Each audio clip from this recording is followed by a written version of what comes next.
तमाम सहाबा हुसैन के पास आए। इमाम आली मकाम से आकर कहने लगे, मौला हुसैन कूफा न जाइए, कूफा वाले बेवफा हैं। रो रो के कहा था, पेशानी चूम कर रो कर कहा था, हुसैन कूफा न जाइए, हुसैन कूफे वाले बड़े बेवफा हैं, हुसैन कूफा वाले गद्दार हैं। ताजदारे मदीना वाली ये कायनात मुस्तफा जाने रहमत के प्यारे दीवानों, जरा गौर करो और ये दास्तान दिल पे हाथ रख के सुनो। ये करबला की दास्तान, ये दास्तान करबला है। इमाम आली मकाम निकलना चाहते हैं, मक्के को छोड़ना चाहते हैं। लोग यहाँ पर एतराज किया करते हैं कि साहब मक्के के अंदर थे और मक्के से गए, कोई साथ नहीं गया और जाने क्यों दिया, तरह तरह के एतराज। मगर अजीजो इतना याद रखो, रोकने की बहुत कोशिशें की गई थी हुसैन को, मगर हुसैन ने रुकने से इनकार कर दिया। रोए थे सहाबा, पेशानी चूम चूम के, हजरत अब्दुल्लाह इब्ने उमर पेशानी चूम के रोते थे, हुसैन मत जाओ, कूफा वाले बेवफा हैं। रो रो के कहा था, हुसैन कूफा वाले बेवफा हैं, इन्होंने आपके वालिद के साथ, मौला अली के साथ भी बेवफाई की है, आपके भाई इमाम हसन मुजतबा के साथ भी बेवफाई की है, आप न जाइए। कूफा के लोग मशहूर थे बेवफाई में। शियों की एक बड़ी मोतबर किताब है जलालुल उयून, उसके राइटर का नाम है मुल्ला बाकर मजलिसी। मुल्ला बाकर मजलिसी ने अपनी किताब के अंदर जलालुल उयून के अंदर लिखा है, ये कूफा के लोग जितने थे सब शिया थे। कूफा में जो लोग थे शिया थे, मैं नहीं कह रहा, शियों का मौलवी कहता है मुल्ला बाकर मजलिसी जलालुल उयून में शिया थे। मौला अली को धोखा दिया तो इन्हीं शियों ने दिया, इमाम हसन मुस्तफा को धोखा दिया तो इन्हीं शियों ने दिया, इमाम हुसैन को धोखा दिया तो इन्हीं शियों ने दिया, इमाम मुस्लिम को धोखा दिया तो इन्हीं शियों ने दिया। और फिर तारीख गवाह है, आज भी शिया मजहब की किताबें उठा के देखो, आज भी शिया मजहब की जो शरीयत है उसके अंदर ये बात है कि तकैया करना, उसके अंदर ये चीज है कि धोखा देना। तकैया कर लो, किसी के सामने तकैया करके कुछ भी झूठ बोल दो, फिर बाद में अपने पर कायम रहो, किसी को धोखा दे दो। इनके यहाँ आज भी दुरुस्त है, पता लगा कल भी ये सारे के सारे धोखेबाज थे, आज भी धोखेबाज हैं। सीने पीटने से कुछ नहीं होता है, सीने पीटने से, सीनों को काटने से कुछ नहीं होता है। अरे दिल के अंदर अगर दिल ऐसा हो जो हुसैन के लिए वफादारी का जज्बा रखता हो, तब बात बनती है। सीने कटे न कटे, दिल हुसैन की अजमतों पे कुर्बान हो जाए। दिल तो कुर्बान नहीं हुसैन की अजमतों पर, सीने बराबर कूटे जा रहे हैं। और हम वो सुन्नी मुसलमान है, सीने नहीं कूटते हम। हमारा अकीदा है हुसैन जिंदा, बोलो मानते हो? हुसैन, जोर से बोलो हुसैन। हुसैन कल भी जिंदा थे, आज भी जिंदा है, सुबह कयामत तक जिंदा रहेंगे। हुसैन जिंदा। 72 के लहू से करबला तामीर है अब तक, कसम अल्लाह की वो खुल्द की जागीर है अब तक। फलक पर शाम को सुर्खी सी जो मालूम होती है, शाम को देखा होगा आपने, सुर्ख सुर्ख सा माहौल हो जाता है, लाली छा जाती है फलक पर। 72 के लहू से करबला तामीर है अब तक, कसम अल्लाह की वो खुल्द की जागीर है अब तक। फलक पर शाम को सुर्खी सी जो मालूम होती है, शहीदाने वफा के खून की तासीर है अब तक। हुसैन कल भी जिंदा थे, आज भी जिंदा है, करबला का हर शहीद जिंदा है। जनाब हजरत सैयदा ज़ैनब का खुतबा भी आपने सुना होगा। जनाब सैयदा ज़ैनब ने जो खुतबा दिया था, जो चाहता था जुल्म वो करने नहीं दिया। अगर आपको शेर पसंद आए तो हर शख्स की आवाज मुझ तक पहुंचनी चाहिए। जो चाहता था जुल्म वो करने नहीं दिया, मंसूबे यजीद उभरने नहीं दिया। अब चौथा मिसरा आएगा, आप बोल उठेंगे। जो चाहता था जुल्म वो करने नहीं दिया, मंसूबे यजीद उभरने नहीं दिया। ज़ैनब तेरे सलीक़े तकरीर को सलाम, तूने किसी शहीद को मरने नहीं दिया। हुसैन कल भी जिंदा थे, हुसैन आज भी जिंदा है, हुसैन सुबह क़यामत तक जिंदा। जिंदगी जिंदा दिली का नाम है, मुर्दा दिल क्या खाक जिया करते हैं, जिंदा हो जाते हैं जो मरते हैं हक के नाम पर। अल्लाह अल्लाह मौत को किसने मसीहा कर दिया। तो हमारा अकीदा है हुसैन जिंदा है, और हमारे यहां जिंदों का मातम नहीं किया जाता। जिंदों का मातम होता है, बोलिए। हम जिंदा ओ जावेद का मातम नहीं करते। हुसैनी कई तरह के मिलेंगे आपको। एक हुसैनी हाय हाय हाय हाय वाले हुसैनी मिलेंगे, वो बस सीना कूट रहे हैं, हाय हाय हाय। एक ये हाय हाय वाले हुसैनी। मुहर्रम के अय्याम आए, इन्होंने सीना कूटना शुरू कर दिया, मातम करना शुरू कर दिया, रोना शुरू कर दिया, चीखना चिल्लाना शुरू कर दिया। मगर मुहर्रम निकलते ही इनकी हालत देखो, ये न मस्जिदों के करीब जाते हैं, न ये दीन से कोई मतलब रखते हैं, ये शराबों की महफिलें जमाते हैं, ये जिना के अड्डों पे चले जाते हैं, ये अपने आप को हुसैनी बताने वाले, ये सीना पीट पीट कर अपने हुसैनी होने का ऐलान करने वाले, ये शरीयत का मजाक बनाते रहते हैं। सच्चा हुसैनी कौन है? सच्चा हुसैनी वो है कि वो जबान से हुसैनी ना हो, किरदार से हुसैनी हो। उसका किरदार भी हुसैनी हो, उसकी गुफ्तार भी हुसैनी हो, उसका अंदाज भी हुसैनी हो, उसका मयार भी हुसैनी हो। वो ऐसा हुसैनी हो दुनिया में रहे, दुनिया वाले देखें, देख कर कहे, रश्क करें, देखो उसके किरदार को देखकर जमाना कहे ये हुसैनी है, हुसैन का चाहने वाला है। और जब वो दुनिया से जाए, जब उसे कब्र में उतारा जाए, तो फरिश्ते कहे ये हुसैनी है, यही जन्नत का हकदार है।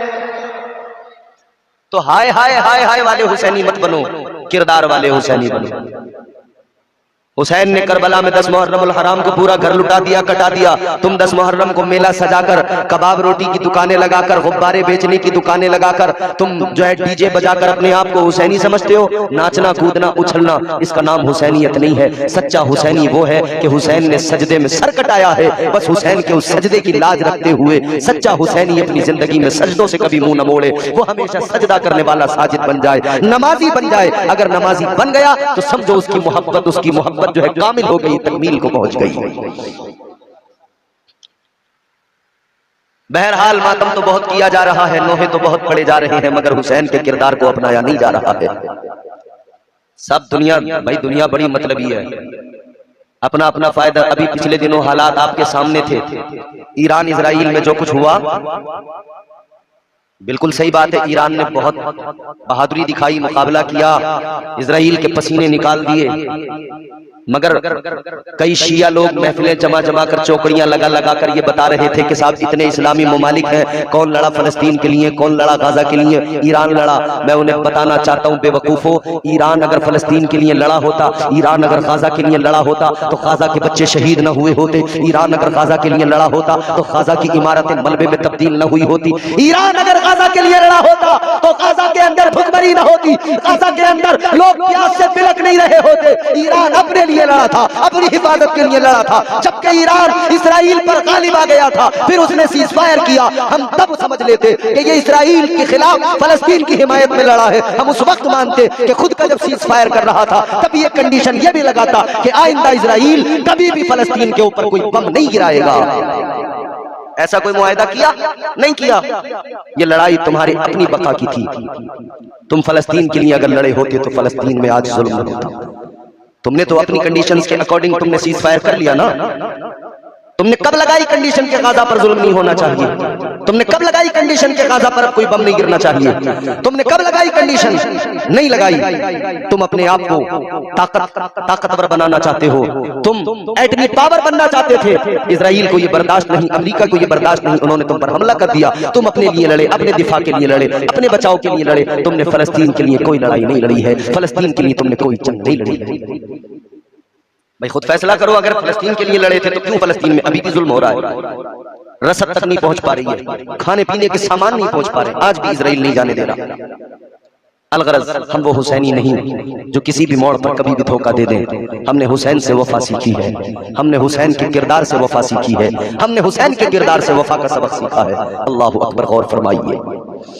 अजीजाने गिरामी वकार, इमाम हुसैन सबने रोका, हुसैन मत जाओ मत जाओ मत जाओ, रोए लोग।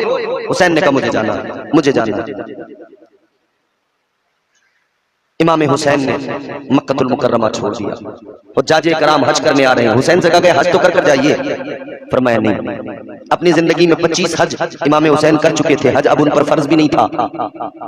और दूसरी वजह यह थी उस वक्त में जाने की, मुअर्रिखीन लिखते हैं कि इमाम हुसैन को ये भी एक शुबा था, ये भी एक जरा डर था कि किसी तरह ये इत्तला भी मिल चुकी थी कि यजीदी मक्कतुल मुकर्रमा के अंदर इमाम हुसैन को गिरफ्तार करने वाले हैं। हुसैन और रुकते तो अनकरीब था कि उन्हें हज के दिनों में ही गिरफ्तार कर लिया जाता, या ये भी मुमकिन था कि हुसैन को वहां पर कत्ल किया जाता। हुसैन नहीं चाहते थे कि काबे की हुर्मत पामाल हो, हरम की हुर्मत पामाल हो। इमाम हुसैन ने मक्का छोड़ दिया। ताजदार करबला सैयदुश शुहदा जनाब हजरत इमाम हुसैन रज़ियल्लाहु ताला अन्हु चल पड़े। रास्ते में आपकी कई लोगों से मुलाकातें हुई, उन्होंने भी रोका, हुसैन नहीं रुके।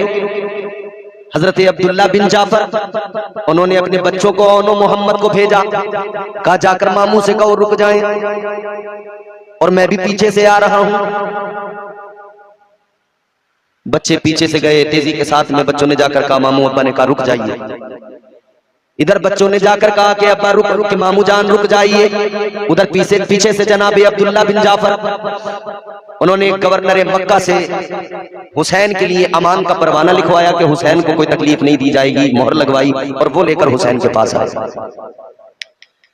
रास्ते में आकर इमाम पाक की बारगाह में अर्ज कर दिया, मौला हुसैन न जाइए, ये परवाना लेकर आया हूँ, अमान का परवाना है, आप मक्का मुकर्रमा के अंदर आराम से रहिए, आपको कोई तकलीफ नहीं होगी, आपको मक्के के अंदर कोई छुएगा नहीं, आपको मक्के के अंदर कोई सताएगा नहीं। इमाम पाक ने फरमाया नहीं, अब मुझे जाना है। कहा जनाब अब्दुल्ला बिन जाफर ने कहा, और भी दीगर रुफका ने कहा, इमाम पाक सब रोक रहे हैं, आखिर आप रुकते क्यों नहीं है? इमाम पाक ने फरमाया, मैंने एक ख्वाब देखा है, ख्वाब में मेरे नाना जान आए हैं, मेरे नाना जान ने मुझे कुछ हुक्म दिया है, मैंने ख्वाब में कुछ सुना है, कुछ हुक्म मुझे आका का मिला है।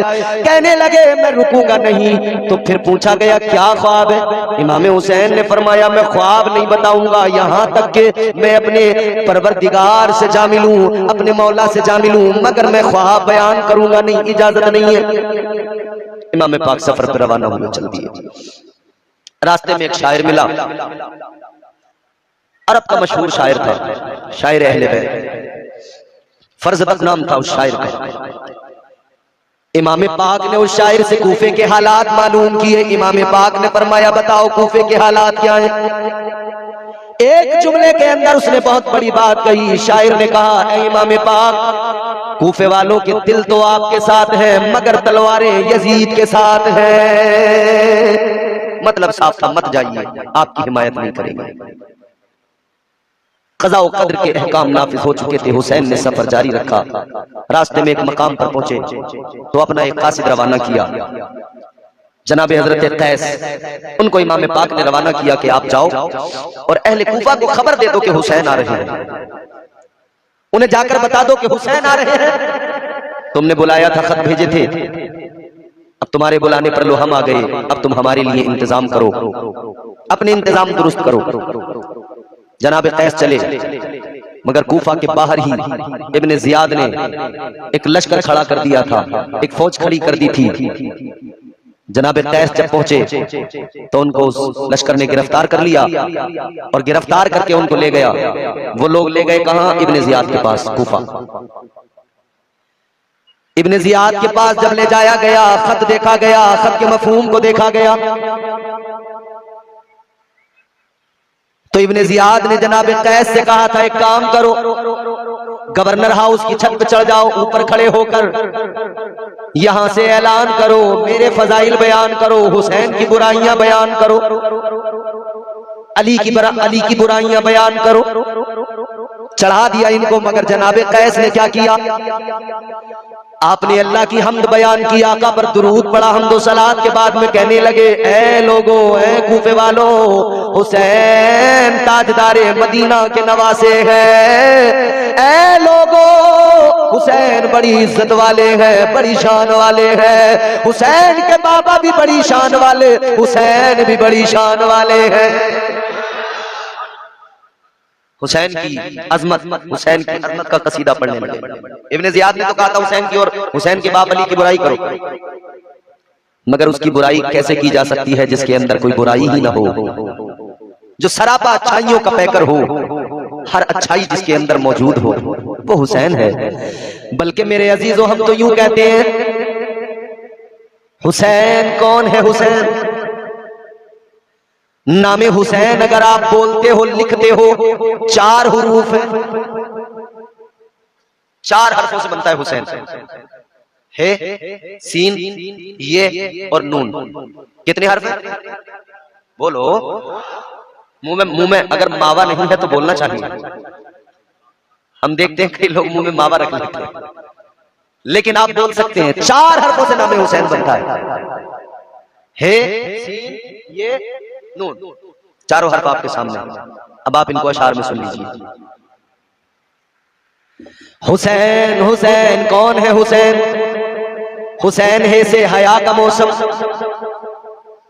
हुसैन हुस्ने अमल का बानी, हुसैन तेरी ये सीन जैसे सखावतों की सजल जवानी। अभी 2 हर्फ हुए, 2 हर्फ बाकी हैं, फिर आपकी सबकी आवाज आएगी इंशाअल्लाह। हाथ भी उठाएंगे।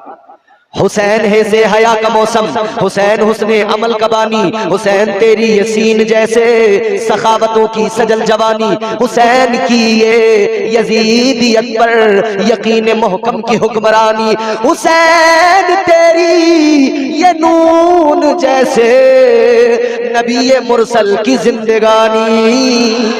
नारे तकबीर, नारे रिसालत, शहीद करबला, एक नारा हैदरी। हुसैन तेरी ये सीन जैसे सखावतों की सजल जवानी, हुसैन की ये यजीदियत पर यकीन मोहकम की हुक्मरानी, हुसैन तेरी ये नून जैसे नबी ये मुरसल की जिंदगानी। अल्लाह अकबर कबीरा। गौर फरमाइए, इमाम आली मकाम ने सफर बदस्तूर जारी रखा है। इधर कैस है, जनाब कैस इब्ने जियाद ने खड़ा कर दिया।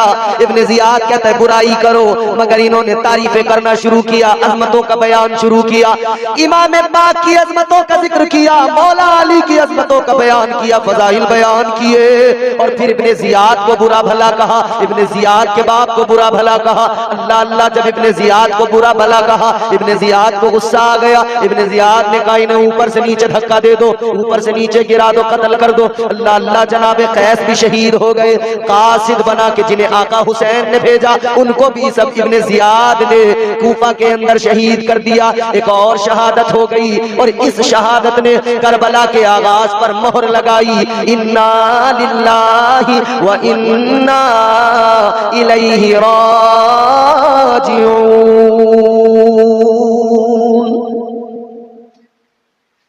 जनाब कैस इधर शहीद हुए, इमाम पाक अपना लश्कर आगे लिए चले जा रहे हैं। ये घराना मुस्तफा का है, ये अहले बैत है। बल्कि हम तो यूं कहते हैं, अल्लाह अल्लाह नबी का घराना, जोर से बोलो, अल्लाह अल्लाह नबी का घराना, ये घराना वराउल वरा है। अल्लाह अल्लाह नबी का घराना, ये घराना वराउल वरा है। इसमें हसनैन है, फातिमा है, इसमें हसनैन है, फातिमा है। इस घराने में मुश्किल कुशा है, इसमें हसनैन है, फातिमा है। इस घराने में मुश्किल कुशा है। अल्लाह अल्लाह नबी का घराना, ये घराना वराउल वरा है। लब पे है तज़किरे पंजतन के, फूल महके हैं मेरे चमन के। लब पे है तज़किरे मैं शाहे ज़मन का, हूँ भिकारी मैं मौला हसन का, हूँ भिकारी मैं मौला हसन का। ये अकीदत सलामत रहेगा, ये अकीदत सलामत रहेगा। अपनी किस्मत पे दिल झूमता है। तकबीर, नाराए रिसालत, शहीदे करबला, एक नारा हैदरी। अल्लाह अल्लाह नबी का घराना, ये घराना वराउल वरा है। इमाम अली मकाम चल पड़े। रास्ते में एक मकाम ऐसा आया, कोहे ज़ी हशम। वहां पर जब आप पहुंचे ना, तो आपने देखा कि हुर बिन यजीद तमीमी 1000 फौज लेकर वहां पहले से मौजूद है। किस लिए? इमाम पाक को रोकने के लिए। इमाम पाक ने कोहे ज़ी हशम में ख़ैमे लगाए, क़याम किया। आप क़याम कर चुके थे, तब ये हुर बिन यजीद तमीमी अपने लश्कर के साथ आए तो प्यासे थे, घोड़े भी प्यासे थे। अब देखो इमाम पाक का किरदार, ताजदारे मदीना वाली ये कायनात मुस्तफा जाने रहमत के नवासे का किरदार कितना प्यारा। यजीद, हुर बिन यजीद तमीमी प्यासा है, घोड़ा भी प्यासा है, लश्कर भी प्यासा है, जानवर प्यासे हैं। आया मेरे मौला हुसैन ने किरदार का मुजाहिरा किया, इन सबको पानी पिलाया, इनके जानवरों को भी पानी पिलाया। ये हुसैन का किरदार है। और कोई भी आदमी वही करता है जो उसे तालीम दी गई होती है, कोई भी शख्स वही करता है जो उसे ट्रेनिंग दी गई होती है, जो उसे सिखाया गया होता है, जो उसे बताया गया होता है, जिसके लिए तैयार किया गया होता है। इमाम हुसैन ने पानी पिलाया, इधर खैमे लग गए, उधर वो अपने खैमों में। अभी कोई बातचीत नहीं, कोई कलाम नहीं। नमाज ज़ोहर का वक्त हुआ, इमाम पाक ने अपने शहजादे अली अकबर को फरमाया, अली अकबर अजान पढ़ो। ताजदार करबला जनाबे हजरत इमाम हुसैन के शहजादे जनाबे हजरत अली अकबर ने अजान कही। अल्लाह अकबर की सदाएं बुलंद की, अजान हो गई, अजान पुकार दी गई। आका हुसैन ने नमाज की तैयारी की, वुजू वगैरह करके आप खड़े हुए और जनाबे हुर के सामने, हुर बिन यजीद तमीमी और उनके लश्कर के सामने आपने अल्लाह की हम्द बयान की, हम्दो सलात बयान की। उसके बाद में फिर आपने फरमाया, ऐ लोगो, हम खुद नहीं आए, हमें बुलाया गया है। फरमाया खुतूत भेजे गए, खत भेज भेज के हमें बुलाया गया है, और अब हम आ गए तो हमारा साथ देने के बजाय हमारे सामने फौजें आ रही हैं, रास्ते रोके जा रहे हैं। किसी ने कोई जवाब नहीं दिया। हुसैन ने अपना खुतबा पूरा किया। फिर आका हुसैन ने हुर से कहा कि तुम हमारे साथ नमाज पढ़ोगे या अलग पढ़ोगे? हुर ने कहा हम आपके साथ पढ़ेंगे। इमाम बरहक इमाम हुसैन ताजदारे मदीना के नवासे, ताजदारे करबला मुसल्ले इमामत पे खड़े हो गए। इमाम पाक ने नमाज की नियत की, पीछे आपके रुफका भी हैं, हुर भी खड़े हैं, हुर के साथी भी खड़े हैं। सबने इमाम पाक की इक्तदा में नमाज अदा की। फिर सब आराम करने लगे। असर का वक्त आया, फिर इमाम पाक ने अजान के लिए कहा, अजान हुई। फिर इमाम पाक ने नमाज पढ़ी गई, नमाज अदा की गई। सब के सब इमाम की इक्तदा में सबने नमाज पढ़ी। इमाम पाक ने फिर फरमाया, सुनो, हम खुद नहीं आए, बार बार खत भेज के बुलाया गया है। अब की बार हुर बोला, कहने लगा, हम उन लोगों में से नहीं हैं, हम उन खत खतूत के बारे में भी नहीं जानते। कौन से खतूत, कैसे खत? इमाम पाक ने वो थैला मंगवाया जिसमें वो खत रखे थे। खैर वो थैला उलट दिया गया, कहा ये खत पढ़ो। हुर ने खत पढ़े। पढ़ने के बाद में कहने लगा, हम में से कोई नहीं है जो ये खत लिखने वालों में हम में से कोई नहीं है। कहने लगा हम तो इब्ने जियाद के हुक्म से आए हैं, इब्ने जियाद ने हमें भेजा है। इमाम पाक ने फरमाया इब्ने जियाद ने किस लिए भेजा है? कहने लगा इब्ने जियाद ने हमें बस इतना हुक्म दिया है, हम आपसे लड़ेंगे नहीं, हमें लड़ाई का हुक्म नहीं है, बस इतना हुक्म है जहां भी आपको पाए आपको न छोड़ें, आपके साथ साथ आपको जानिबे कूफा लेकर जाएं। आपको अब हम नहीं छोड़ेंगे, हम आपके साथ रहेंगे, आपको कहीं जाने नहीं देंगे। इमाम हुसैन ने फरमाया सुनो, अगर तुम हमारी जान के दुश्मन हो तो जान लो, हम नवासे मुस्तफा हैं, खानदान मुस्तफा हैं। इमाम पाक ने फरमाया एक काम करो, हम जहां से आए हैं वहां हमें जाने दो, या फिर यूं करो हमें किसी सरहदी इलाके में जाने दो, वहां हम अपनी जिंदगी गुजार लेंगे। हुर्र ने कहा नहीं, हमें जो हुक्म मिला है हम वही करेंगे। बात पड़ी, तलवारें भी खींची।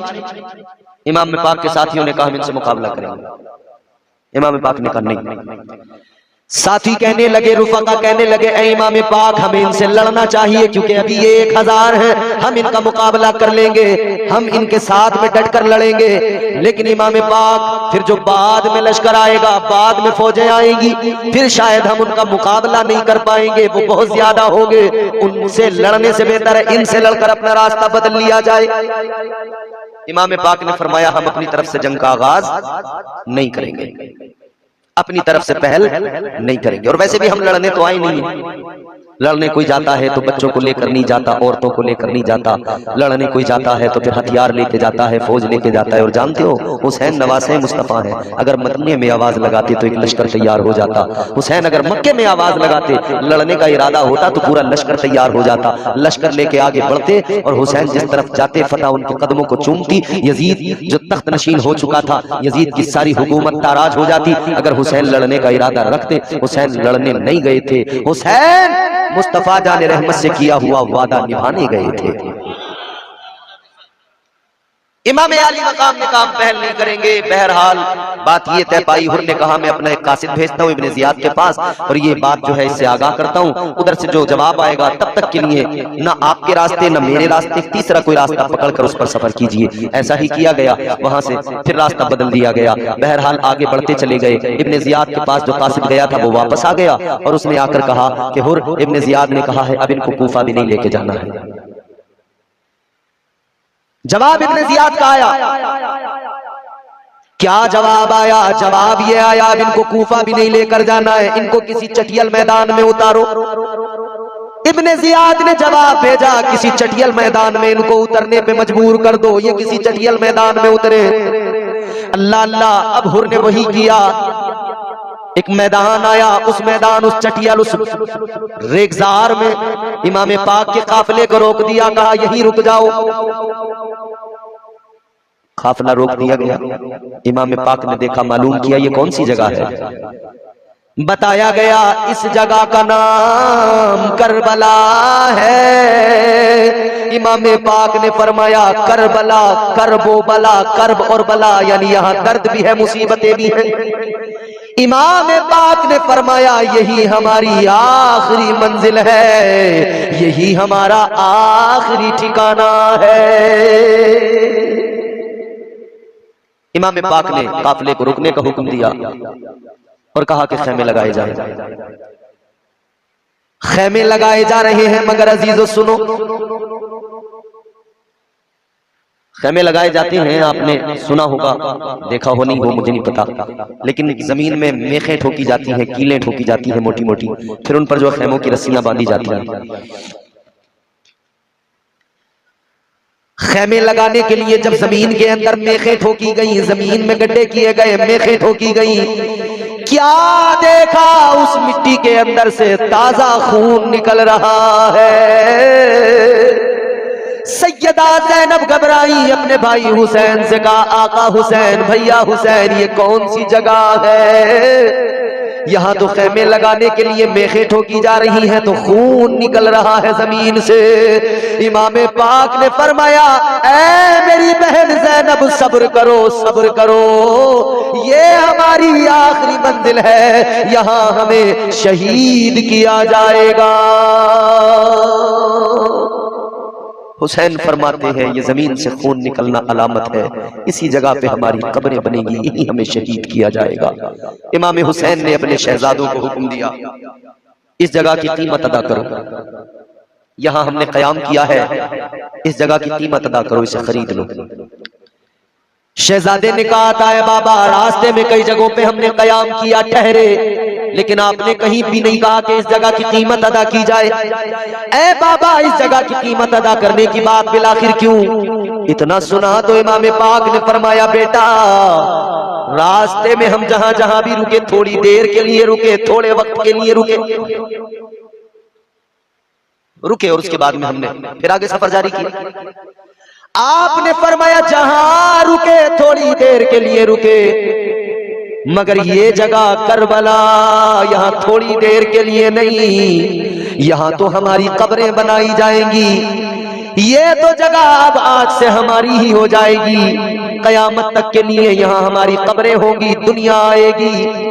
हुसैन ने फरमाया इस जगह की कीमत अदा की जाए, क्योंकि अब ये जगह मुस्तकिल हमारी हो जाएगी। अजीजा ने गिरामी वकार, आज भी करबला हुसैन का है, करबला में परचम हुसैन का है, रोजा हुसैन का है, करबला में रोजा हुसैन का है, करबला में जलवा हुसैन का है। दुआ हर वक्त दिल से निकलती है, मालिक करबला की जियारत करा दे, मौला हुसैन की बारगाह में पहुंचा दे। और ये दुआ हर मुसलमान मानता है।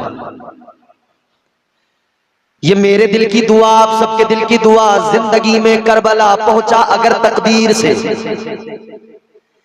जिंदगी में करबला पहुंचा अगर तकदीर से, खूब रोऊंगा लिपट कर रोज़े शब्बीर से।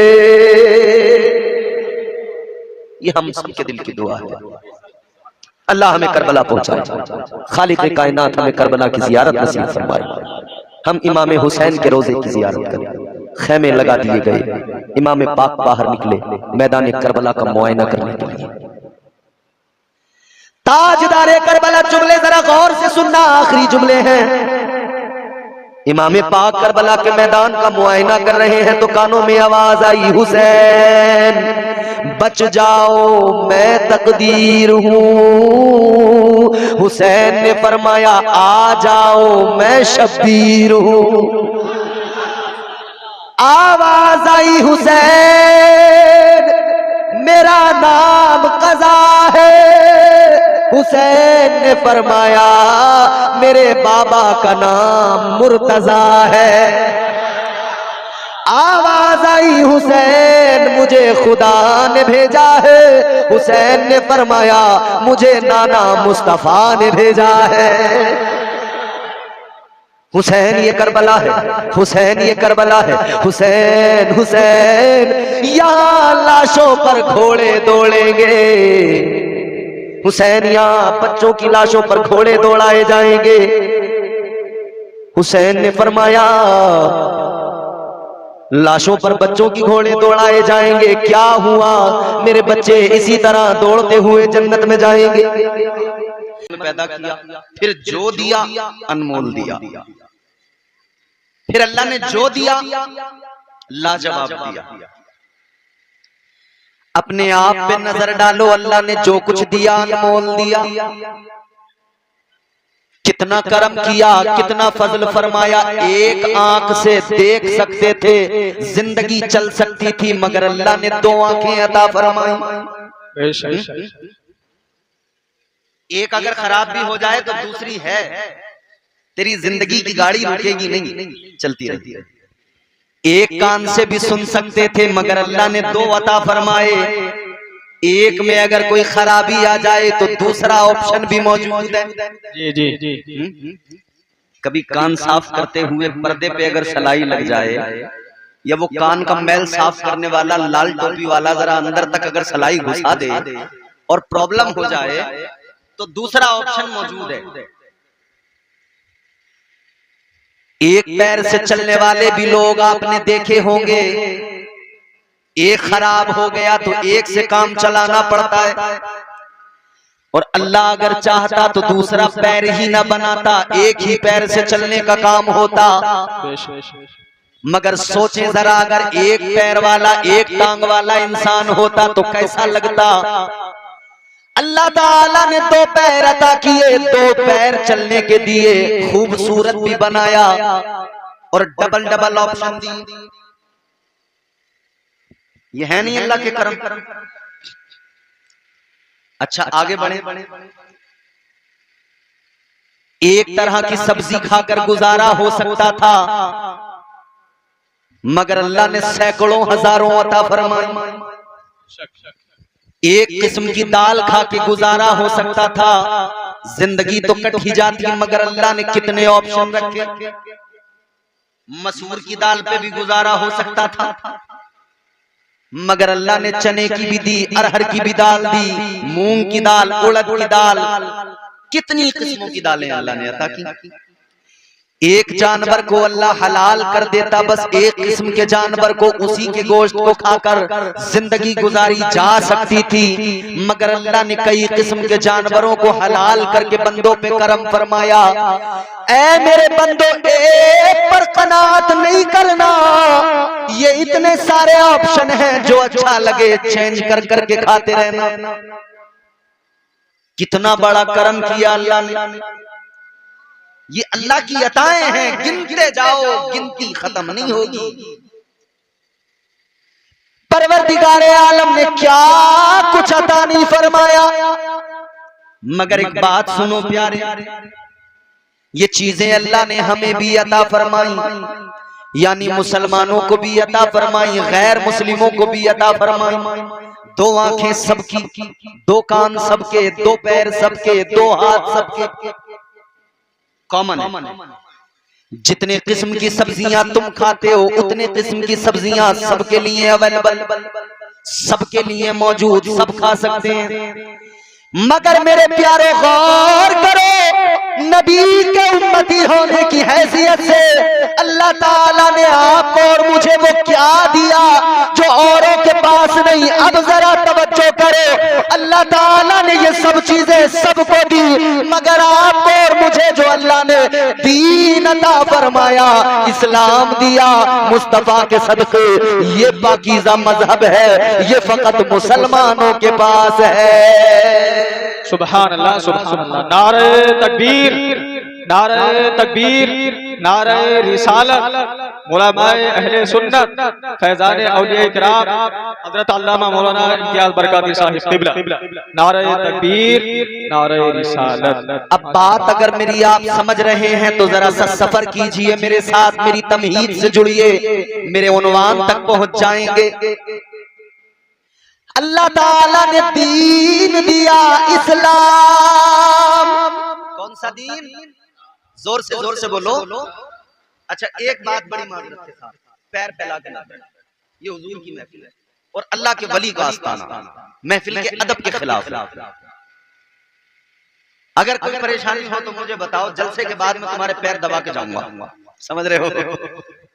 बाद में मुझसे आप सर्विस ले लेना ये वाली, मगर अभी जरा सा सुन लो मुझे। जोर से बोलो सुभान अल्लाह। अल्लाह ने दीन दिया कौन सा? जोर से बोलो इस्लाम। इस्लाम। कुरान मजीद में अल्लाह ने फरमाया, इन्नद दीना इंदल्लाहिल इस्लाम। सुभान अल्लाह, सुभान अल्लाह। परवरदिगारे आलम का कुरान कहता है, बेशक अल्लाह के यहाँ अगर कोई दीन है तो वो फकत इस्लाम है। रब का चुना हुआ, रब का पसंद किया हुआ, रब का अता किया हुआ, यानी अल्लाह ने बंदों को खुद से अता किया, खुद पसंद करके दिया, खुद से चुन के दिया। मतलब ये कि ये तोहफा है परवरदिगार का, बड़ा कीमती है, बड़ा अनमोल है। कितना अनमोल है! अल्लाह ने मजहब दिया, अनमोल दिया। आपको एक बात बताता हूँ, आप अगर कोई कंप्यूटर खरीद के लाते हो तो दुकान वाला कहता है, कंपनी वाला कहता है कंप्यूटर तो लेके जा रहे हो लेकिन वायरस का खतरा भी रहता है, कंप्यूटर में वायरस आ गया ये काम करना बंद कर देगा, सारा सिस्टम खराब हो जाएगा। तो क्या करना चाहिए? कंपनी कहती है एंटीवायरस भी साथ लेकर जाओ। इसका क्या काम है? कहने लगे ये वायरस को पकड़ेगा, वायरस को पकड़ के उसको खत्म कर देगा, वायरस को तुम्हारे सिस्टम में नहीं रहने देगा। पता लगा सिस्टम को बचाना है तो वायरस को निकालना जरूरी है, वरना ये सिस्टम को खत्म कर देगा, ये सिस्टम को बर्बाद कर डालेगा। अब मेरे प्यारो जरा जुमला मेरा सुनो, अल्लाह ने सिस्टम दिया मजहब इस्लाम, मगर खतरा वायरस का था। वायरस आएगा और अपना काम दिखाएगा, तो अल्लाह ताला ने इस्लाम दिया, ये प्यारा सिस्टम दिया, तो अल्लाह ने एंटीवायरस का भी इंतजाम किया।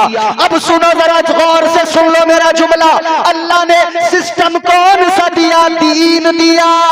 अल्लाह ने जब ये दीन दिया तो एंटीवायरस बनाकर दीन को बचाने के लिए अल्लाह ने बगदाद में मोइनुद्दीन दिया, अल्लाह ने अजमेर में मोइनुद्दीन दिया, परवरदिगार ने दीन दिया तो फिर दिल्ली में निजामुद्दीन दिया, अल्लाह ने दीन दिया तो हम गुलामों को कुतुबुद्दीन दिया, अल्लाह ने दीन दिया तो हम गुलामों को कलियर में अलाउद्दीन दिया, अल्लाह ने प्यारा दीन दिया तो एंटीवायरस बनाकर अल्लाह ने ताजुद्दीन दिया।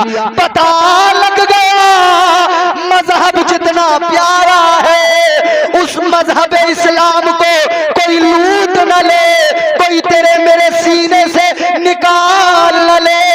अल्लाह ने इसकी हिफाजत के लिए इन अल्लाह ने अपने वलियों को हम गुलामों को अता फरमा दिया।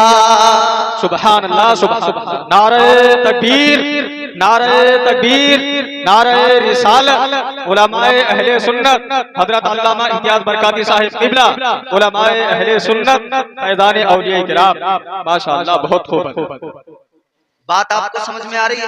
जी। तौर है दुनिया का उसी तौर से बोलो, बहरों का इलाका है जरा जोर से बोलो। क्या कहना? अब पानी पी के बिल्कुल तैयार हो बैठना, खुश्की दूर कर लो पहले कि बोलते हुए खुश्की का एहसास ना हो। अभी तो मेरे बाद एक और बेहतरीन किताब आपको समाअत करना है इंशाअल्लाह ताला, मगर कुछ बातें जरा मेरी गौर से सुनो। जी अता हुआ, बहुत अच्छे बहुत अच्छे। वली के कुर्ब से कुर्बे हुजूर मिलता है, वाह वाह वाह। वली के कुर्ब से कुर्बे हुजूर मिलता है, वली के इश्क का बदला जरूर मिलता है। सुभान अल्लाह, सुभान अल्लाह, सुभान अल्लाह। बेशक ये अल्लाह वालों के आस्ताने जो आपको जगह जगह गांव गांव नजर आते हैं, आप क्या समझते हैं ये यूं ही हैं? अल्लाह ताला ने पूरी कायनात में इन औलिया की जिम्मेदारियां मुकर्रर की, लगाई। सुभान अल्लाह। वली जो होते हैं, वली जो होते हैं ये मत पूछो कि क्या देख लेते हैं, वली जो होते हैं ये मत पूछो कि क्या देख लेते हैं, जमीन पर बैठकर अर्शे मुअल्ला को देख लेते हैं। और जो है ईमान के अंधे उन्हें कैसे नजर आए, जो अहले बैत के गुलाम हैं वो अजमेर से मदीना देख लेते हैं। सुभान अल्लाह। अल्लाह ने जिम्मेदारियां मुकर्रर की कि तुम्हारा काम ये है कि निजाम इस्लाम दुनिया में नाफिज करो और बंदों के दीन ईमान की हिफाजत करो। शैतान बंदों को बहकाने आएगा क्योंकि उसने अल्लाह ताला की बारगाह में ये वादा कर लिया और रब से इजाजत भी ले ली। उसने अपना काम जो उसने कहा था अल्लाह से वो करता है। मगर मेरे अजीजों एक बात जरा गौर से सुनो, जब अल्लाह ने शैतान बनाकर मरदूद बनाकर उसको निकाला, बड़ा इबादत गुजार था, बड़ा बड़ा सजदे करने वाला। फरमाया गया अगर शैतान के सजदों को रूए जमीन पर फैलाया जाए तो जमीन पर कोई जगह बाकी न रहे। इतने सजदे शैतान ने किए, इतने सजदे करने वाला, इतने सजदों के बावजूद अल्लाह ने उसे मरदूद बना दिया, लानत का तौक उसके गले में डाल कर निकाल दिया। मगर निकलते हुए अल्लाह की बारगाह से कहने लगा, ऐ परवरदिगार तूने मुझे मरदूद बना दिया, तूने इंसान की वजह से मुझे मरदूद बना के निकाल दिया। या अल्लाह लानत का तौक तूने मेरे गले में डाल दिया। ऐ परवरदिगार तेरी बारगाह में मैं भी एक वादा कर रहा हूँ, या अल्लाह जा तो रहा हूँ, ज्यादा दूर नहीं जाऊंगा। अल्लाह ने फरमाया कहाँ जाएगा? किशनपुर गांवड़ी वालों जरा रब का कुरान सुन लो, अल्लाह का फरमान सुन लो। अल्लाह अकबर कबीरा। अल्लाह ने कुरान में बंदों को बताया कि जब शैतान जाने लगा तो जाने से पहले कहने लगा या अल्लाह तेरे बंदों को जरूर बहकाऊंगा, या अल्लाह तेरे बंदों को राहे हक से हटाऊंगा। अल्लाह ने फरमाया क्या करेगा? कहने लगा ज्यादा दूर नहीं जा रहा हूँ। कहाँ जा रहा है? कहने लगा लअक़ऊदन्न लहुम सिरातकल मुस्तक़ीम। कहने लगा या अल्लाह ज्यादा दूर नहीं जाऊंगा, सिराते मुस्तकीम पर बैठ जाऊंगा, तेरे बंदों को बहकाऊंगा, जो तेरी राह के मुसाफिर बनेंगे उनको मैं बहकाऊंगा। परवरदिगारे आलम ने फरमाया ओ मरदूद शैतान जा, जोर लगा, कोशिशें कर ले, मगर इतना याद रखना जो मेरे होंगे, जो मुझसे प्यार करते होंगे, जिन्हें मेरा कुर्ब मिलेगा, तू लाख बहकाएगा मगर वो ना खुद बहकेंगे ना वो अपनों को बहकने देंगे।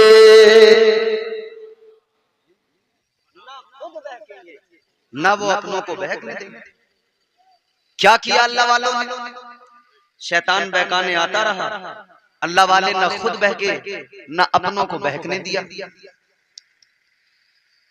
शैतान आया था बहकाने के लिए ताजदारे बगदाद को, पीराने पीर, रोशन जमीर, दस्तगीर हजरत सैयदना शेख अब्दुल कादिर जीलानी, बड़े पीर जिनकी 11वीं किया करते हो, हर महीने 11वीं, साल में एक मर्तबा बड़ी 11वीं करते हो। शैतान उनको बहकाने के लिए आ गया। कैसे आया? एक बादल का खूबसूरत टुकड़ा बन के आया। सरकार गौसे आजम नमाज पढ़ रहे हैं, इबादत। सरकार गौसे आजम नमाज में मसरूफ है, इबादत में मसरूफ है, अल्लाह अल्लाह में मसरूफ है। शैतान बादल का टुकड़ा बन के आया, आकर कहने लगा ए अब्दुल कादिर, मैं तुम्हारा खुदा हूं, मैं तुम्हारा रब हूं, मैं तुमसे राजी हो गया, तुम्हारी इबादत से राजी हो गया। शैतान कहने लगा अब्दुल कादिर मैं तुम्हारी इबादत से राजी हो गया, अब मैंने तुम पर नमाज मुआफ कर दी। अच्छा भैया एक बात बताओ, हमारे जैसा कोई होता और ये इंसिडेंट हो जाता, जहां नियत में था ना वहीं से नियत तोड़ देता, कहता मुझ पे अब माफ हो गई। बोले अरे अल्लाह की आवाज आई, खुद अल्लाह ने कहा मुझसे। और तुमने देखा नहीं है जुम्मा जुम्मा 8 दिन होते हैं, कहीं कव्वालियों में डांस करते हुए, और 8वें दिन ही कहते हैं मुझ पे तो नमाज माफ हो गई, मैं तो तरीकत वाला आदमी हूं। नमाज माफ हो जाती है, रोटी खाना माफ नहीं होता। ये बात समझ में नहीं आई। बोले इश्क की नमाज पढ़ता हूं, तो हमने कहा इश्क की रोटी भी खा लिया कर। गेहूं क्यों खाता भाई? इश्क की रोटी खा। अरे बोले मौलाना इश्क की कौन सी रोटी? गेहूं की तो खाऊंगा, चावल की तो खाऊंगा। हमने कहा इश्क की रोटी वो है कि बंदा उसे मुंह के जरिए हल्क से नहीं उतारता, वो खुद ब खुद हासिल होती है और तकवीयत मिलती चली जाती है। तो बोले ये कौन सी है कि खुद ब खुद हासिल हो और तकवीयत मिल जाए? हमने कहा एक बात बताओ, अगर तुम 2 रोज खाना न खाओ तो क्या होगा? बोले कमजोर हो जाएंगे, गिर पड़ेंगे। अच्छा 3 दिन न खाओ तो क्या होगा? बोले तीसरे दिन तो तबीयत खराब हो जाएगी। अच्छा 4-5 दिन, 1 हफ्ता नहीं खाओ तो क्या होगा? बोले अस्पताल में पड़े मिलेंगे। हमने कहा कहाँ गई तुम्हारी अकीदत, कहाँ गई तुम्हारी तरीकत? 1 हफ्ता खाना छोड़कर अस्पताल पहुंच जाओगे। मैं बताता हूँ तरीकत क्या है, समझ ले मेरे प्यारे। एक गूलर के दरख्त के नीचे खड़े होकर 12 साल तक ना खाना, फिर भी खड़े रहना, इबादत करते रहना, रब को राजी करते रहना, इसको तरीकत कहते हैं। और ये अल्लाह वालों ने करके दिखाया, जिसने करके दिखाया उसी को साबिर अलाउद्दीन कहते हैं। सुभान अल्लाह, सुभान अल्लाह। बहुत बहुत बेशक। ये है तरीकत, ये है तरीकत। पानी वालों भाई साहब बहुत सवाब कमा लिया तुमने। अब बैठ जाओ। वैसे भी हम करबला में नहीं है, ऐसा तो है नहीं। पानी तो बहुत है अल्लाह के करम से। करबला वालों ने प्यास बर्दाश्त कर ली और दुनिया को पानी के जखीरे अता फरमा दिए। ये है तरीकत, ये है मोहब्बत, ये है इश्क। मगर आज वालों का इश्क समझ में नहीं आता, इनका इश्क मुकाबले में ही जागता है। बोले इसके अलावा हमारा इश्क नहीं जागेगा। कौन आएगा? बोले वो छबड़ा वाला आएगा। कौन सा? बोले वो जो मोटा कर लेता गाल पान खा के। उधर से ढोलक पटकी गई, इधर से ये झूमर नाचा। ईमानदारी से बताओ, कुरान में, हदीस में, किसी बुजुर्ग के किसी अकवाल में कहीं अगर ऐसा हो लिखा हुआ, पूरी दुनिया का कोई आए और साबित करे कि कहीं लिखा हुआ या किसी अल्लाह वाले के अमल से साबित हो कि भाई ये मुकाबले करो और इसमें बहुत फायदा पहुंचेगा? नहीं ना।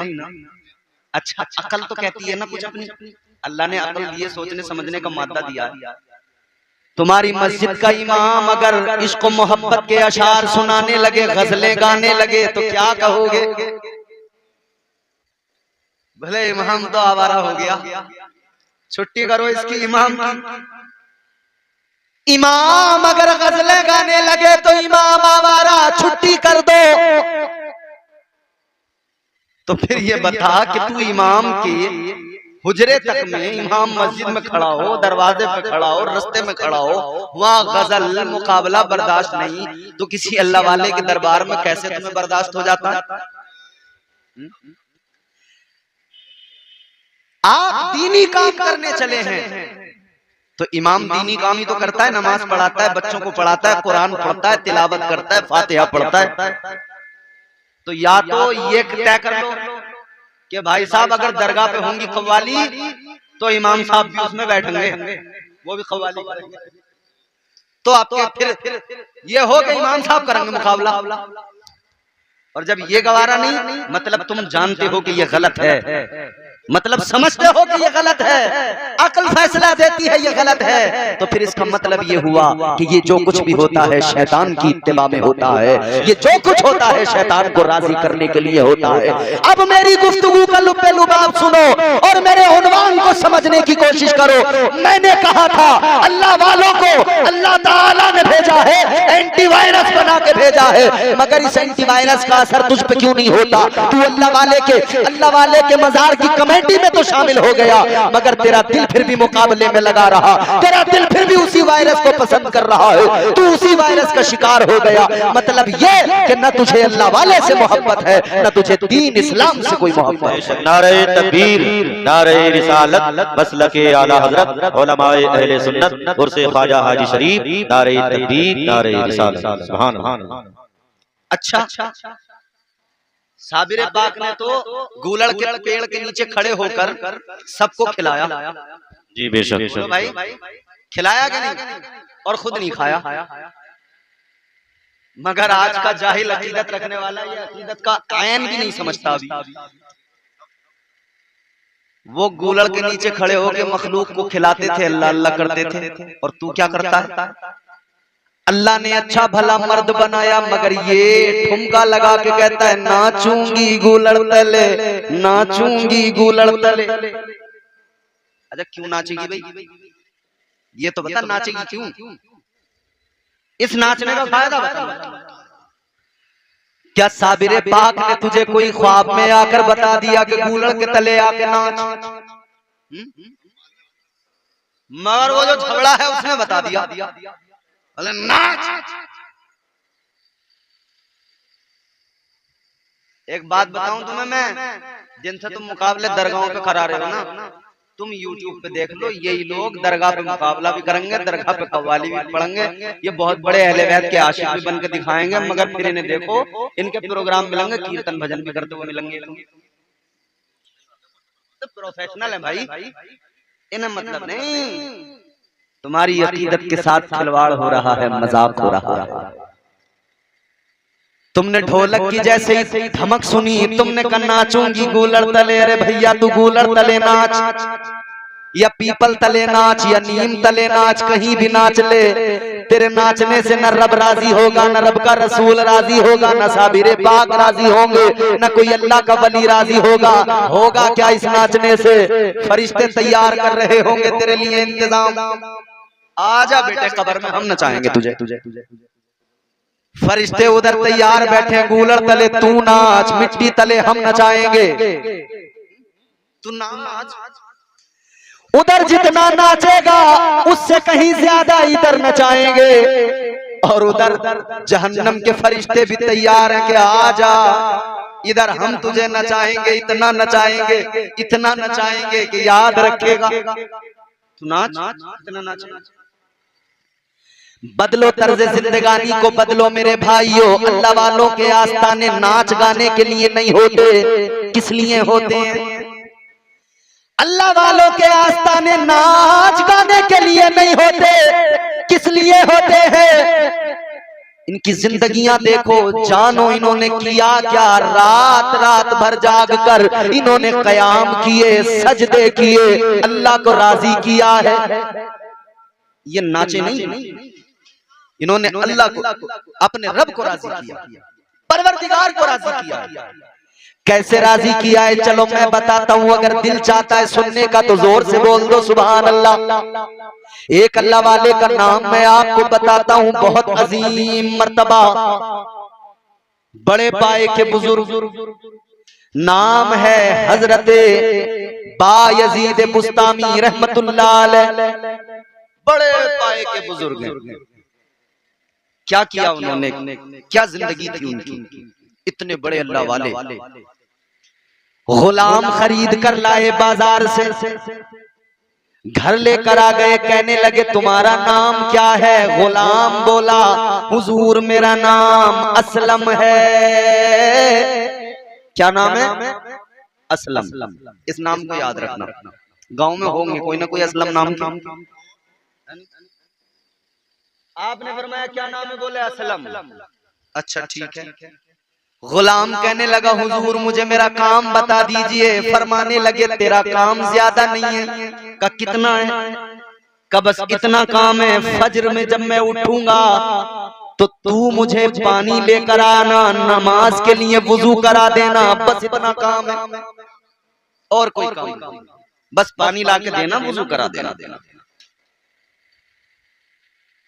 यहाँ अल्लाह वालों को देखो कि वो अपने अगर कोई खादिम भी रखते तो इसलिए कि भैया नमाज की तैयारी में जरा मेरे साथ लग जा, वुजू करवा दे, मुसल्ला बिछा दे। और यहाँ के शान अरब साहब मौलाना वाजिद साहब हजरत, ये फर्जी जाहिल पीर ये अपने अगर खादिम रखते हैं ना तो वुजू का पानी मंगाने के लिए नहीं रखते ये। जी जी जी, ये तो चिलम भरवाने के लिए रखते हैं। बेटे जरा सावन का धुला हुआ लेके आओ और भर दे मेरी चिलम में। और चिलम पकड़ के जो खींचता है ना, पहले 2-3 मरतबा धीरे धीरे और फिर इतना लंबा खींचेगा कि पेट अंदर पेशाब बाहर। और वो जो जाहिल होते हैं ना चारों तरफ, वो देख के कहते हैं अरे बाबा ने आज जो कश लगाया है ना, चिलम में जो धुआं उड़ाया है, बोले अब देखो अब बाबा ने धुआं उड़ा दिया, अब करामत होगी, करामत। क्या करामत? अबे इसे होश नहीं आ रहा, सांस सीधा नहीं पड़ लिया, खांसते खांसते मरा जा रहा है, इसके फेफड़े निकलने को बाहर तैयार हैं, तू कह रहा करामत होगी? ये जितने दिन जी जाए ये बहुत बड़ी करामत है। इसका इसकी एक एक पसली तो गिनने में आ रही, नंगा बैठा इतना सा कपड़ा लपेटा, मक्खियां भिनक रही हैं, अपना शऊर नहीं, होश नहीं। जिहालत अरूज को पहुंच चुकी है। और अफसोस की बात यह है आज जिहालत इस कदर अरूज को पहुंची है कि अल्लाह वालों के आस्थानों को लोगों ने जिहालतों के अड्डे की तरह बना दिया है। अल्लाह रहम फरमाए इस कौम पर, इस उम्मत पर। ये बहुत बड़ी ज्यादती है अपने ऊपर, ये बहुत बड़ी ज्यादती है। यकीनन ये अल्लाह वालों की बारगाहें इसलिए नहीं होती है कि यहाँ मुकाबले कराए जाएं, यहाँ बैठकर धुने लगाए जाएं, यहाँ चिलम के धुएं उड़ाए जाए। ये अल्लाह वालों के आस्थाने इसलिए थे यहाँ आओ, जियारत करो, फैज पाओ और यहाँ आकर इनके वसीले से दुआएं मांगो और इनकी जिंदगियों को देखकर अपनी जिंदगियों को बेहतर बनाने की कोशिश करो। अगर बेनमाजी हो अल्लाह वाले की जिंदगी को देखकर नमाजी बन जाओ। अगर कुरान की तिलावत नहीं करते हो अल्लाह वाले की जिंदगी को देखकर कुरान की तिलावत करने वाले बन जाओ। अगर बेअमल हो अल्लाह वाले की जिंदगी को देखकर बाअमल बन जाओ, मुत्तकी बन जाओ। बेशक सुभान अल्लाह, बहुत ये इनकी जिंदगी बहुत बेहतरीन पैगाम। फरमाया कि बस काम इतना है कि वुजू कराना, फजर में एक मर्तबा, फिर तेरा कोई काम नहीं। खुश हो गया भाई, ज्यादा लंबा काम ही नहीं है मेरा, बस फजर में वुजू कराना है और कुछ नहीं। बोला ठीक है वुजू। हजरत बायज़ीद बुस्तामी ने फरमाया ये खानका है जहां दिल चाहे रह लो, जो कमरा अच्छा लगे उसमें कयाम का। ठीक है। दिन गुजर गया, रात आ गई। सुभान अल्लाह। नारे तकबीर, नारे रिसालत, मसलके आला हजरत, मसलके आला हजरत, उलमाए अहले सुन्नत, हजरत मौलाना इलियास कादरी साहिब क़िबला, हजरत अल्लामा मौलाना इलियास कादरी साहिब क़िबला। नारे तकबीर, नारे रिसालत।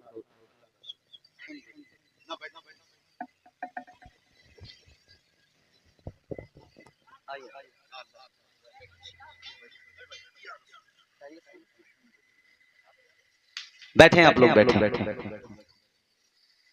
अरे बैठ जाओ भाई, बैठ लो।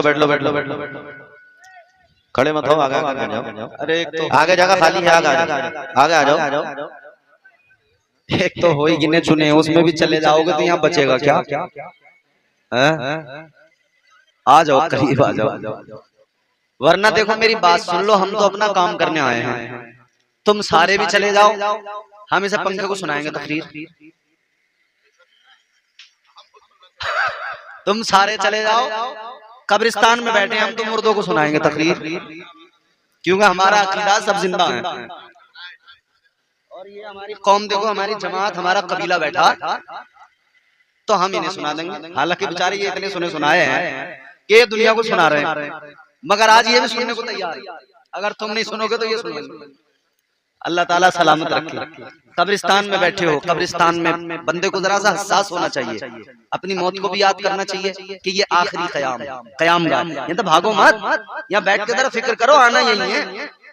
उधर चाहे जितना बढ़िया मकान बना लिया है, मगर भैया उस मकान को छोड़ के आना यही है, परमानेंट मकान यही है। तुमने 100 बीघा जमीन खरीद ली, तुमने बेहतरीन आलीशान टाइल्स पत्थर लगवा के घर बना लिया, जो चाहो कर लो, 1 बीघे की हवेली बना लो, 2 बीघे की हवेली बना लो, मगर जिस दिन सांस रुक गई, हवेली औलाद की हो गई, तुम्हें बस 2 ही गज जमीन मिलेगी। समझ रहे हो? उससे ज्यादा कुछ नहीं है। अब जरा गौर करें, तवज्जो करें। मैं अर्ज कर रहा था काम कितना, बताया कि भैया काम इतना है कि तुम्हें वुजू कराना, जिस कमरे में चाहो रह लो। ठीक है वुजू।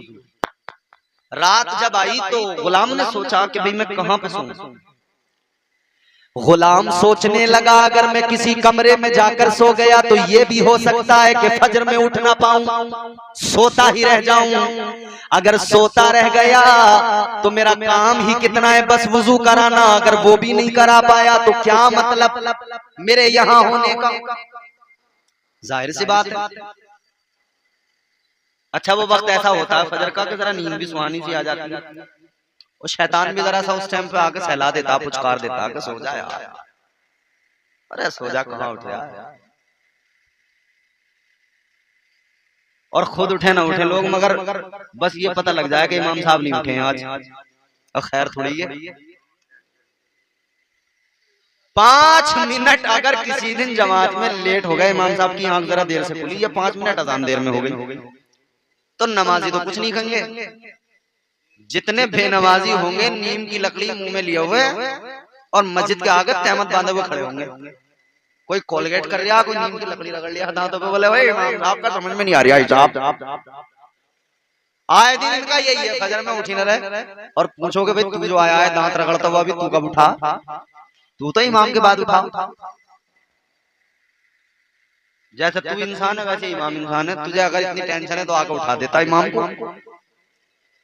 खुद उठेगा नहीं, पूरा काम बिस्तर पे लेटे लेटे चाहिए तुझे तैयार। गौर फरमाइए अजीजा ने गिरामी उल कद्र गुलाम सोचने लगा अगर मैं किसी कमरे में जाकर सो गया तो ये हो सकता है कि मेरी आंख ना खुले। तो ख्याल आया ऐसा करता हूं, हजरत के हुजरे के दरवाजे पे बिस्तर लगाए लेता हूं। मैं भले ना उठ सकूं मगर फजर का वक्त होगा, हजरत तो उठेंगे और जब ये दरवाजा खोलेंगे तो मैं दरवाजे पे, ये मुझे उठा देंगे, मैं खुद ब खुद उठ जाऊंगा। अच्छा ट्रिक बड़ी अच्छी है, मैंने आजमाई। मैं जब इमामत करता था और जलसे से किसी दिन लेट पहुंचा और सोने का टाइम है नहीं और नींद आ रही है और डर यह है कि अगर सो गया तो फजर में उठ नहीं पाऊंगा, तो मैं उस दिन चारपाई मस्जिद के गेट पे डालता। जो पहला आदमी आएगा वो आके मुझे उठा।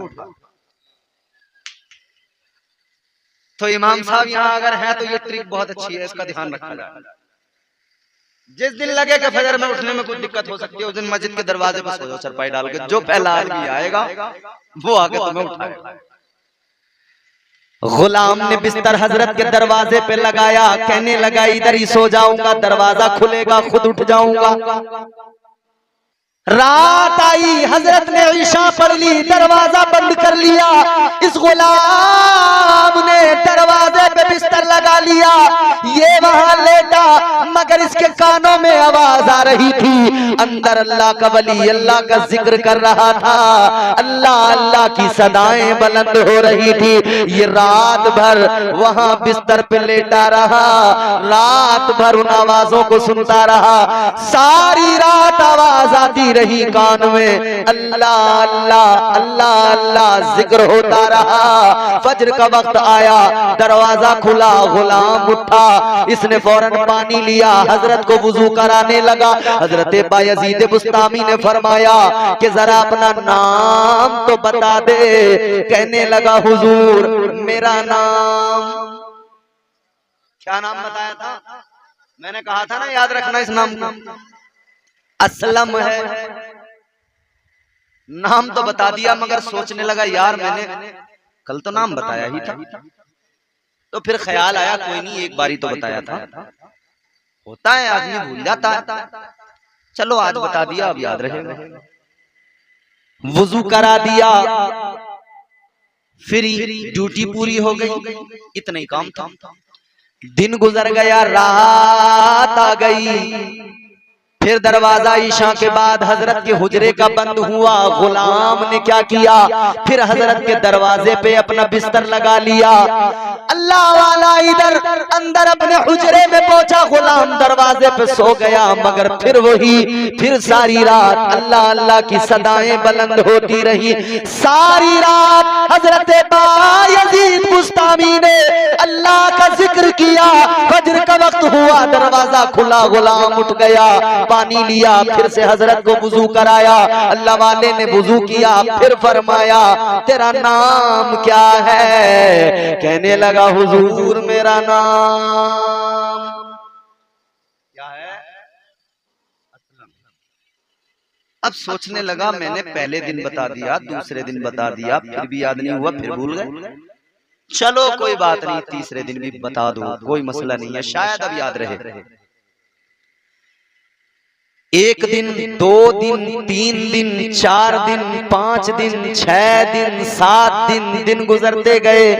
ये फजर में वुजू कराता गया। हर दिन अल्लाह वाले ने इससे इसका नाम मालूम किया। बड़ा हैरान।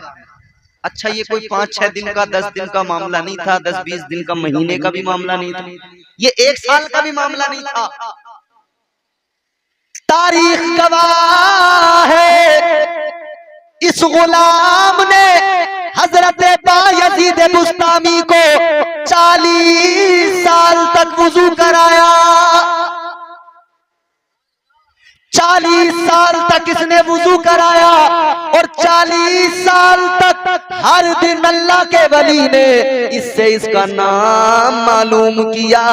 40 साल तक लगातार हर दिन इससे इसका नाम मालूम किया। अब ये एक दिन रोने लगा। 40 साल हो गए नाम बताते बताते, आंखों में आंसू आ गए। रोकर कहने लगा, ए अल्लाह वाले, मैं बड़ा हैरान हूँ। 40 साल वुजू कराते कराते हो गए, हर दिन नाम बताता हूँ, आप हर दिन मेरा नाम भूल जाते हैं। क्या मामला है? मेरा नाम किस लिए भूल जाते हैं? इसकी आंखों में अल्लाह वाले ने आंसू देखे तो फरमाया, गुलाम रोता क्यों है? दिल छोटा न कर, रोने की जरूरत नहीं है। फरमाने लगे, तेरी बात तो दूर की हो गई, मैं जब अपने रब का जिक्र करता हूँ रात भर तो तू तो बहुत आगे। बायजीद तो अपने आप को भी भूल जाता है। तुझे कैसे याद रखूं, मैं तो खुद को भी भूल जाता हूं। ये किया अल्लाह वालों ने, सारी दुनिया को भुला दिया। याद रखा तो फकत अल्लाह, सारी दुनिया को भुला दिया। और हम सब याद है। सुबह को खुरपा लेके जाना है, मेड काटनी है, बराबर वाले की थोड़ी थोड़ी छीलेंगे तो अपनी बढ़ेगी। सब याद है। चीटिंग बाजी कैसे करनी है सब पता है। किसी से कर्ज कैसे रोती हुई सूरत बना के लेना है सब पता है। और जब वो वापस मांगे तो कैसे आंखें दिखानी है सब पता है। मगर बस यही नहीं पता कि हमारा मकसद हयात क्या है। अल्लाह ताला ने किस लिए दुनिया में भेजा है? भेजने का मकसद अल्लाह ने कुरान में बयान किया। फरमाया, वमा खलक़तुल जिन्ना वल इंसा इल्ला लियअबुदून। अल्लाह ताला का कुरान कहता है, हमने इंसान को, जिन्नात को अपनी इबादत के लिए पैदा किया है। किस लिए? बोलो भाई बोलो। इबादत के लिए। जोर से बोलो, किस लिए?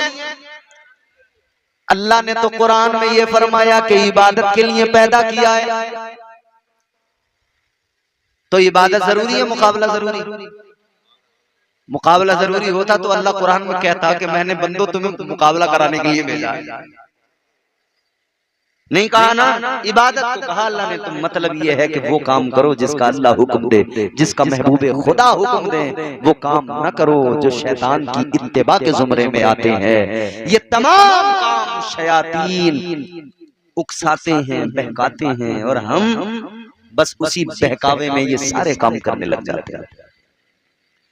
इन कामों में देखो तो बड़े आगे मिलेंगे, डांस पार्टी में आगे मिलेंगे, मुकाबलों में आगे मिलेंगे। बोले कौन आया शरीफ परवाज? ओहो कौन आया? बोले साकिब आ गया, फलाना आ गया, डिमाका आ गया। सुनने को वाली पूरी रात भीड़ कम नहीं हो रही मियाँ, चारों तरफ से नोट लुटाए जा रहे हैं। कव्वाल पर जरा सा पढ़ दे, पूछो मत। मगर अजीब बात है, क्या जमाना आ गया, संजीदगी खतरे में है, खुदनुमाई का चलन है, सादगी खतरे में है, सर छुपाती फिर रही है आबरू इस दौर में, सर छुपाती फिर रही है आबरू इस दौर में, या इलाही कर मदद पाकीज़गी खतरे में है। फजूल कामों में लगे हुए हैं, मगर जो असल मकसद हयात है उसको भुला बैठे। और वही मकसद हयात बार बार अल्लाह के वलियों ने याद दिलाया, बंदो इबादतें कर लो, बंदो अल्लाह का जिक्र कर लो, बंदो रब को राजी कर लो। क्या होगा इबादतें करने से? क्या होगा रब को मनाने से? क्या होगा रातों को सजदे करने से, रातों को क़याम करने से? तो फिर कुरान कहता है अगर तुम ऐसा करोगे तो अल्लाह का कुर्ब मिल जाए जाएगा। अगर ऐसा करोगे तो रब तुमसे राजी हो जाएगा। अगर ऐसा करोगे तो जन्नत के हकदार बन जाओगे। अगर रब को मनाओगे तो जन्नत के हकदार बन जाओगे। तो काम वो करो जिसकी शरीयत इजाजत देती है, काम वो करो जिसकी दीन इजाजत देता है। ये नाच गाने छोड़कर कुरान की तिलावत करने पर जरा सा फोकस कर लो।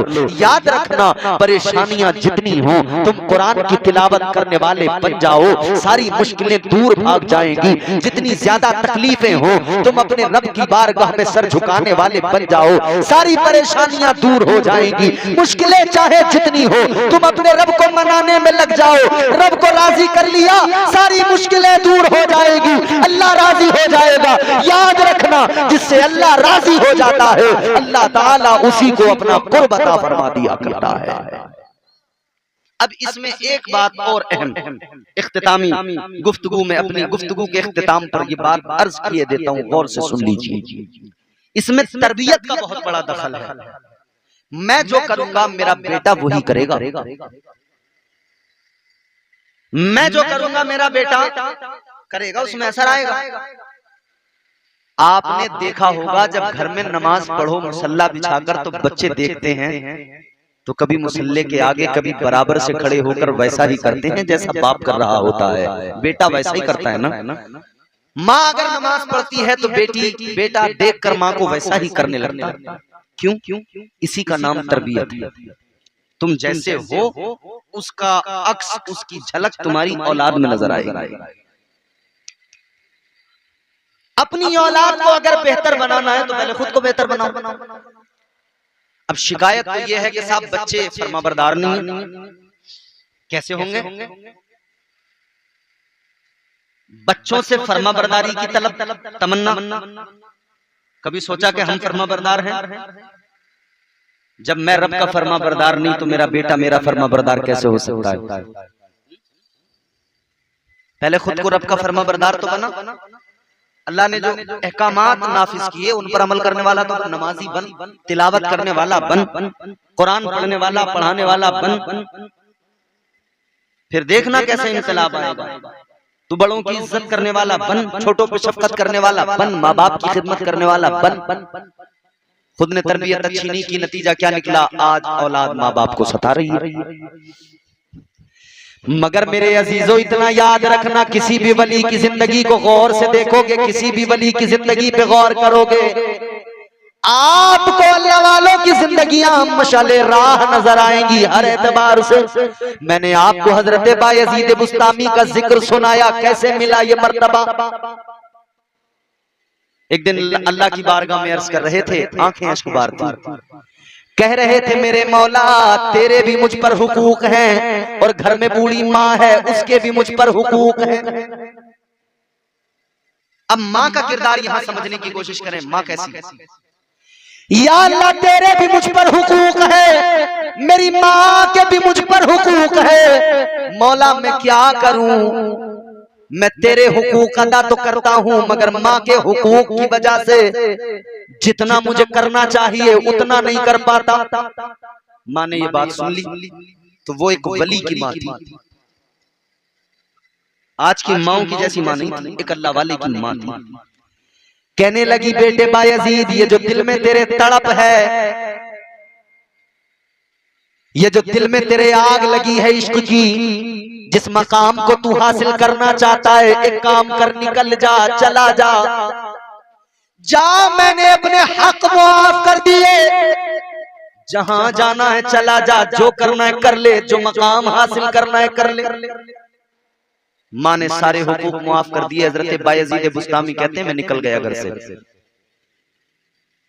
2-4 हफ्ते 2-4 महीने नहीं, फरमाते 12 साल तक मैं इबादत और रियाजत करता रहा, दुनिया से ला ताल्लुक हो गया। 12 साल तक अपने रब की बारगाह में सर झुकाता रहा। 12 साल गुजार दिए अल्लाह अल्लाह करते करते, न कपड़ों का होश, न बालों का होश, न अपना होश, बस अल्लाह अल्लाह अल्लाह अल्लाह। कहते 12 साल गुजर गए। 12 साल के बाद में एक मर्तबा गुजरता हुआ अपनी बस्ती से गुजरा तो ख्याल आया चलो माँ की खैरियत मालूम करते जाएं। चलो माँ को मिलते हुए जाएं। दरवाजे पे पहुंचे, दरवाजे पे दस्तक दी। दरवाजे पे हजरत बायजीद बुस्तामी ने दस्तक दी। हाँ, पहुंचे हैं दरवाजे पे, रात का वक्त है, रात में पहुंचे। तो अब ख्याल आया मैं दरवाजे पे अगर दस्तक दूंगा तो मेरी माँ बूढ़ी है, कमजोर है, 12 साल पहले छोड़ के गया था, वो और कमजोर हो गई होगी। ख्याल आया बूढ़ी माँ है दरवाजे पे, अगर रात में दस्तक दूंगा मेरी माँ बिस्तर पे लेट गई होगी, दरवाजा खोलने के लिए उठकर आएगी, उसको तकलीफ होगी, आएगी दरवाजा खोलेगी फिर वापस जाएगी, तकलीफ होगी। तो सोचा चलो दस्तक नहीं देता, ठहर गए। कहते हैं मैंने सोचा मैं इंतजार कर लेता हूं, आधी रात गुजरेगी तो मेरी माँ उठ जाएगी, क्योंकि मेरी माँ तहज्जुद पढ़ती है, तहज्जुद के लिए माँ उठेगी। तो बस फिर उसी वक्त में मैं दरवाजा खुलवा लूंगा माँ से।